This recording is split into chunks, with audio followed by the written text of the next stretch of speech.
Hello and welcome to our webinar, Striking the Balance Between Technology, Resources and Student Success. Thanks for joining us. As everyone is still getting settled in, we'll just go over a few housekeeping items. Please do think of any questions throughout this webinar and direct them to the Q&A section. We'll be answering them throughout and at the end of the webinar.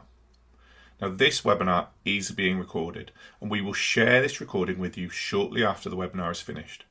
If we don't get to all of your questions, we will follow up with you afterwards. And reaching out to info@jamf.com will also get you in contact with someone at Jamf quickly. My name is Matt Pullen. I work in the product marketing team here at Jamf, focusing on education. And with over 20 years of classroom experience, as well as working as a professional learning specialist with Apple, I've supported many schools in their deployments and integration of technology, often exploring ways beyond the classroom to maximize efficiency of the devices to essentially scale up deployments within an institution's financial capacity. And that's what we wanted to talk about today. And we have a lot to cover. For those new to Jamf, we will kick off with a quick overview of Jamf and how we have a long history of supporting education institutions to succeed with Apple. We will then take a look at some of the possibilities when it comes to funding a deployment before jumping into a discussion around why this is important for today's learners. We will then share some stories of success in this area before wrapping things up with some guidance on where you can find out more to help you with your own journeys. At Jamf, our mission is to empower student success, and we bridge that gap between what Apple creates and what education requires. And we do this by creating enterprise secure solutions for any kind of institution that are education simple and protect the privacy of your students and staff. And we've been helping organizations succeed with Apple for more than 20 years. Today, Jamf helps more than 72,000 customers that manage and secure more than 30 million Apple devices. And we've seen Apple adoption take off over the last few years. And we've seen education transformed by Apple. And we're the only company in the world that provides complete management and security for an Apple-first environment. Our ability to manage, secure, and extend the Apple experience with deep integrations with Microsoft, Google, and other education solutions to deliver a complete experience in education, opening up new learning and teaching opportunities. And one other major benefit of choosing Jamf is our exclusive focus on Apple and our history of and commitment to something we call same-day support. Now, same-day support means less work for you, faster access to new Apple features for your end users, and better control for your admins. For 11 years running, Jamf has delivered support for new Apple operating systems, macOS, iPadOS, iOS, and tvOS, the day they are released. If your educators or students, users are craving that hot new feature from Apple, it's easy to kick off a mass operating system upgrade across your entire Apple fleet. Let's jump into today's topics, and let's start with funding options and approaches. The pandemic saw a huge increase in government funding across the globe, with technology being the key solution to connect students with their teachers and maintain some form of education when school buildings were closed. Educators quickly had to adapt new approaches, and schools had to look at their technology available to enable student access. And where schools had a more developed program, this transition was easier. But in schools that hadn't begun to build these digital strategies, the transition was more complex. Government support meant that schools were provided more devices that could be used at home, connecting students with their teachers. But in many cases, this was not a permanent solution. And in fact, many of those initial devices are getting close to the point of needing a refresh. IT typically looks at 3 to 5 year cycles for this, due to updates to technology and the need to maintain device security. So how does this impact on a school's refresh plan, especially as we see the increased need for digital literacy, as we will discuss later? Planning for a continual refresh is essential. If a curriculum or school approach to learning and teaching with technology as part of its overall strategy, then what does the deployment look like in the future as the devices get outdated? Will the education of students that start today be different to those that start in 3 to 5 years' time? will their devices still be able to offer the same access required? To put it another way, would you use the same pens in 3 years' time, or would you have a plan to replace them? It may be more expensive to replace technology, but the point is the same. So making sure that there is a plan in place for that next spend is critical for the success of any initial vision. Where government funding may have been used, what was that level of funding? How might you match that over time? Now, some of this can be achieved by trading in those devices to recover some of that residual value, meaning that those devices can start to have an impact on the cost of its replacement. It's important to note here that this is where the total cost of purchase discussion is important to have when considering device purchases. Where some devices may be cheaper in that initial purchase, they also hold less residual value, whereas higher value initial purchase also comes with that high residual value, making the overall cost actually less.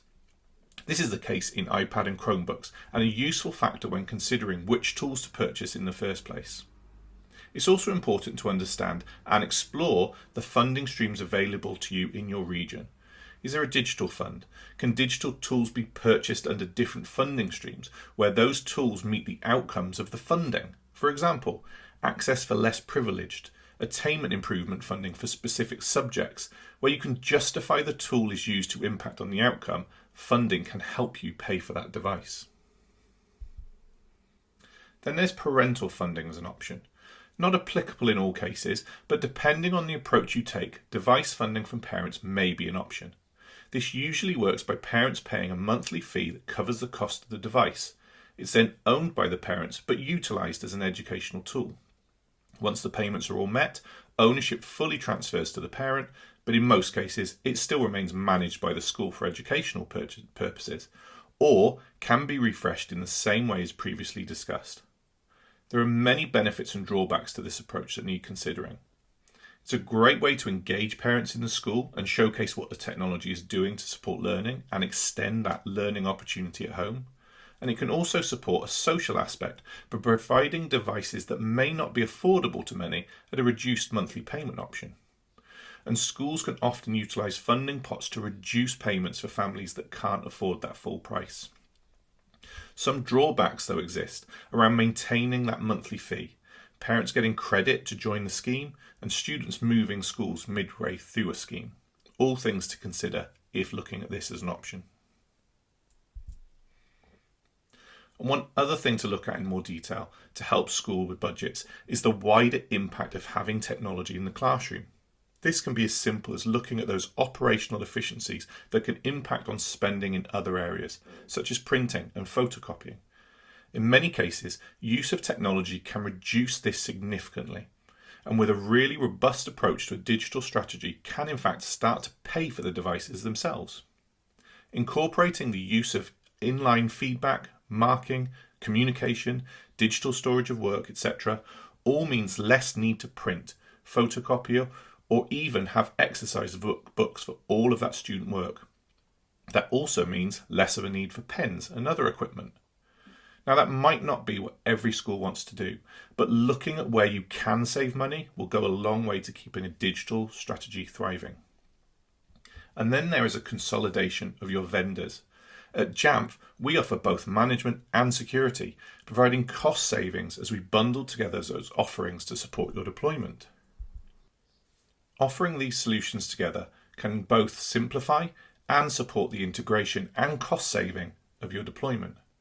Whether you're using iPad only or a mix with Mac and iPad, we focus on an Apple first, Apple best strategy, and we ensure that you're covered in both of these areas with a clear focus on making those Apple devices work in the way you expect them to, as well as how your end users will expect them to work based on their knowledge of Apple in the consumer space. These are essential elements to consider when choosing the systems that will support your deployment. So let's build on that and look at why an approach which transforms how the school operates not only saves money to pay for ongoing development, but also meets the needs of education and industry. Learning isn't straightforward. We can't just follow a single script or even create a few scripts that meet general needs. Learners are unique, and so is how they learn. And this can bring huge challenges to classrooms, but one that we think should be met. if we want all learners to succeed. And during the pandemic, we saw that learners, when given alternative approaches to access learning, actually did well as a result. Though this does not mean that everything was perfect, it shows us that in different circumstances, many learners will achieve better, given a different environment. And as we've returned to the classroom, how have we actually embraced this? Are we utilising those devices in a way that is benefiting those students from the things that we've learnt through the pandemic? Have we recognised that some learners have accepted a style of learning in a traditional classroom that they now know isn't actually the right one for them? These challenges are transformational, both for educators and the learners, and it shows that there does need to be alternative approaches to make sure we meet the needs of all and not just the few. Those generalised approaches that meet the masses often miss those most in need. These are the top skills required for the modern workplace, as identified by the Future of Jobs report from the World Economic Forum.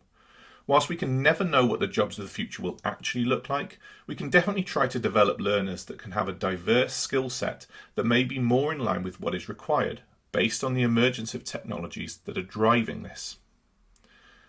What is it that employers are actually looking for today?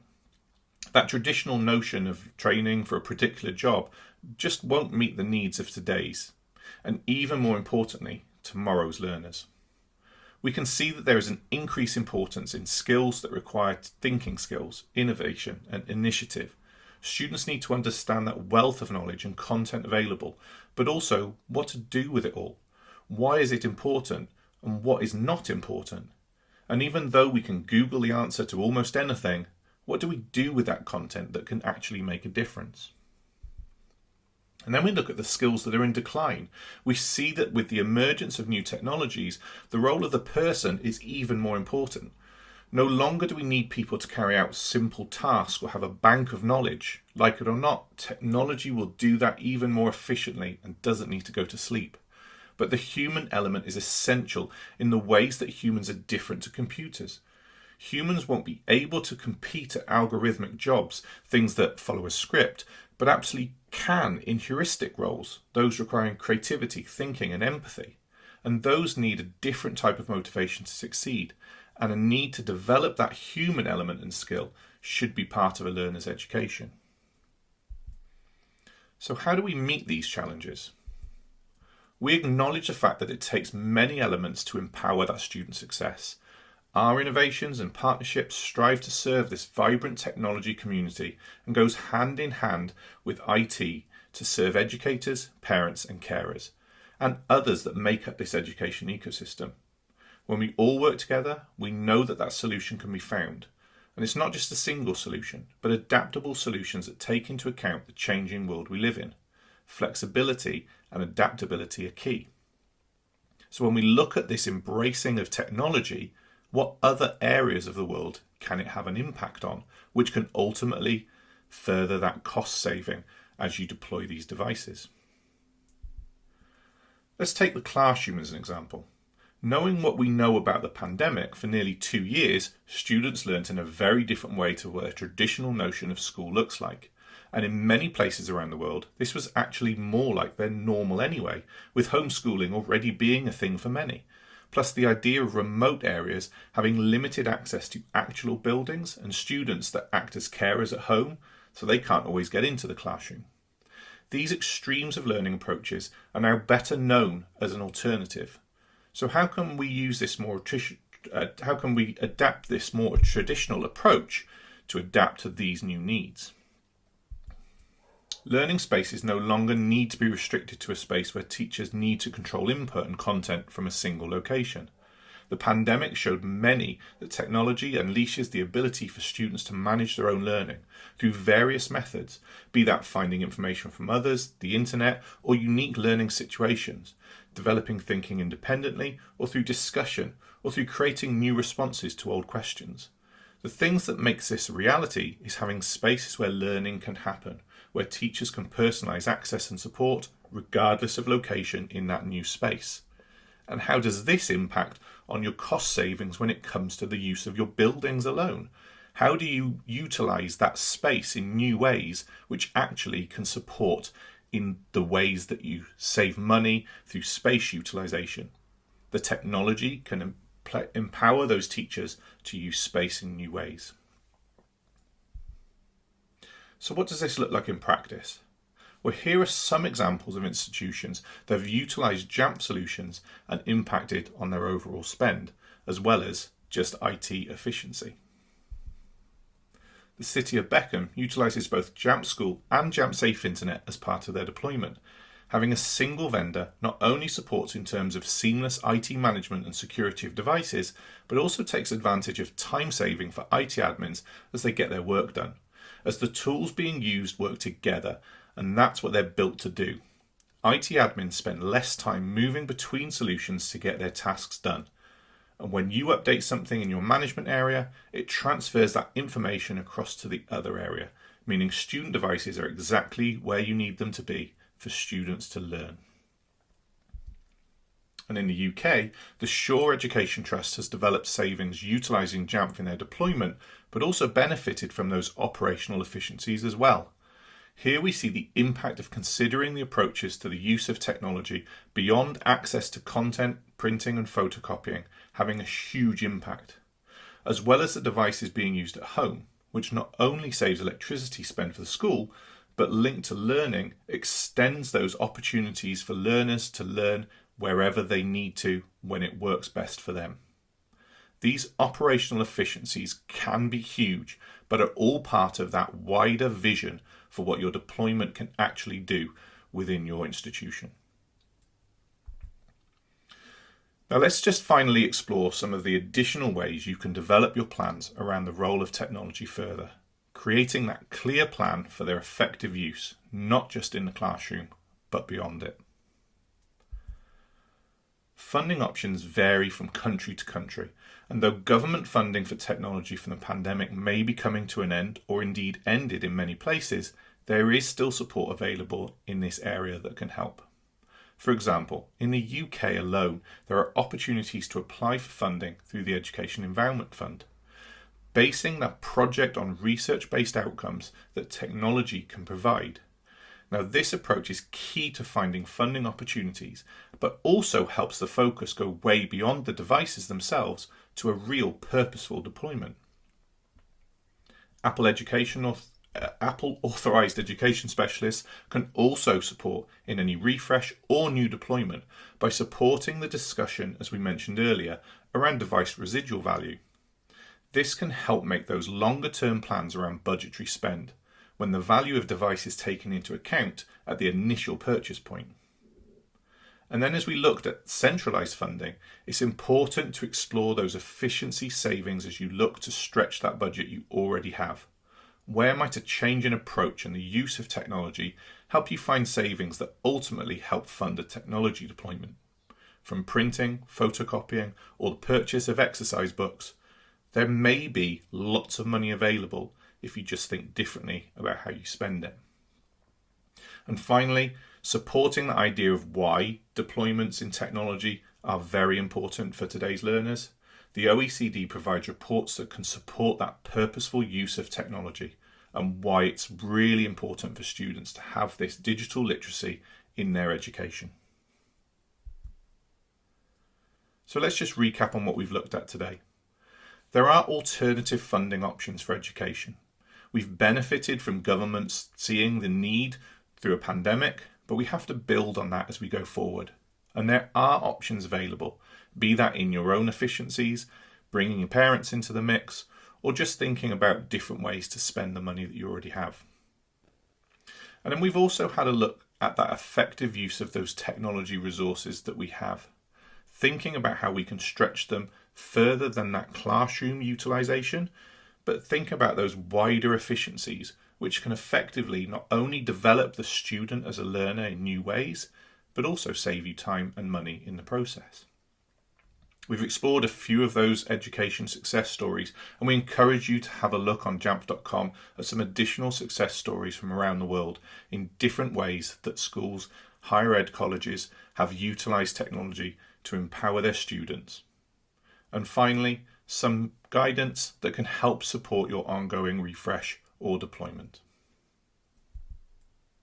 Now, this is just the start of a journey. This webinar is here to spark a thought process, give teachers, leaders and IT insight into the possibilities of your Apple devices. And we wanted to share with you some additional resources that Jamf has that can support you in this area. Our ebook on educational technology management for beginners is a great place to start if you haven't already thought about how you can get the most out of your technology, not just for IT admins, but developing this into the classroom. And if you're interested in why this should be such an important part of education technology going forward for learners, our book on bringing universal design for learning to an innovative classroom can help you discover how this can actually transform what classrooms can look like, supporting all types of learners. And then we have our additional solutions, Jamf Nation and Jamf Marketplace. With Jamf Nation, we have our proven Jamf Nation community, an online forum which is home to over 100,000 Apple IT-focused individuals that learn from each other, discuss best practices, and have access to a wealth of resources and third-party tools. And then we have our marketplace, with tools and resources that can help make our Jamf platform even more useful to our customers, with integrations such as Shobi, Salamander Soft, Explain Everything, and many more. All providing these integrations between these solutions and Jamf to make your work both simple and secure that can help build out your education solution and potentially further support your cost savings. That's it for today's session. I hope you found this insightful and have learnt a lot more. But remember, this is only the start, so please do reach out to us for any additional information.